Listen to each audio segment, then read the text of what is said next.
Hi everybody, today we're gonna continue where I left last time. Salut mes amis, j'espère que vous allez très bien. Mbote na bandeko nous supposa kolanda ngai partout.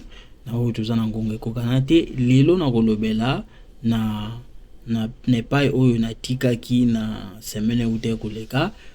Toko continuer na ndenge kaka na banayeke kwa enseigner bino may, must, could, might, maybe, okay?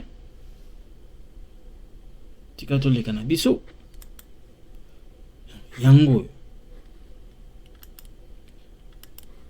Exemple na tse awa so ndi na bi she's sick. She's sick. She is sick. She is sick. She's sick. She's sick. She's sick. Okay?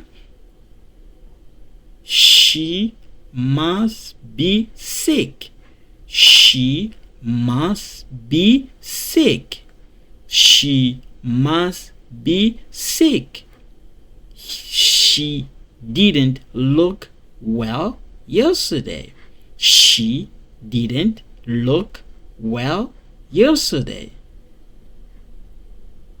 I called Steve's office, but he didn't answer. He may be not here. One more time. She is sick. She's sick. She must be sick. She didn't look well yesterday. I called Steve's office, but he didn't answer. I called Steve's office, but he didn't answer. He may be not here. Okay? Alors, raison nazolobela is this one. Oza 100% ke mwana mwasi anazama ladi. Tana oba she eza elle na verbe être. To so na bina loba na olek na ba elle na gopo loba il est malade ou elle est malade. Okay? Mais siko na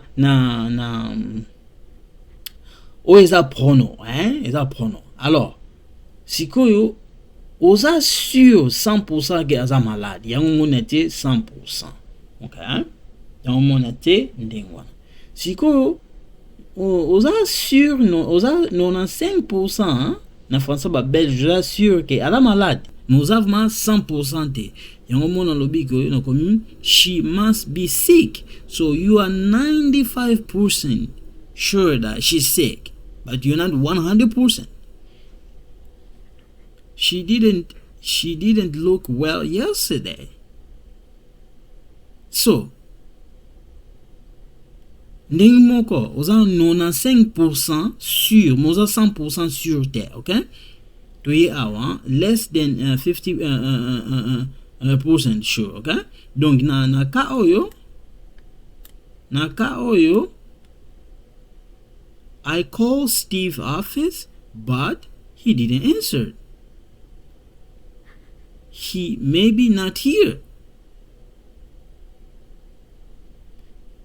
So naka oyo oza vraiment 100% sûr que Steve azana bi on peut bengier ou bengier même tout monde répondre à ça. Donc ils là que ça que 100% te d'un mot pena hour.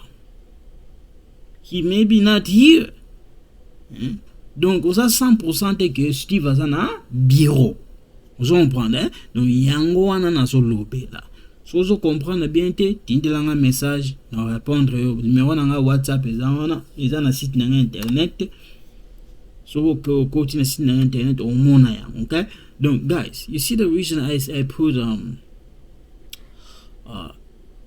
she is sick. She's sick. So you're 100%, you know for sure that she's sick. That's what I use is.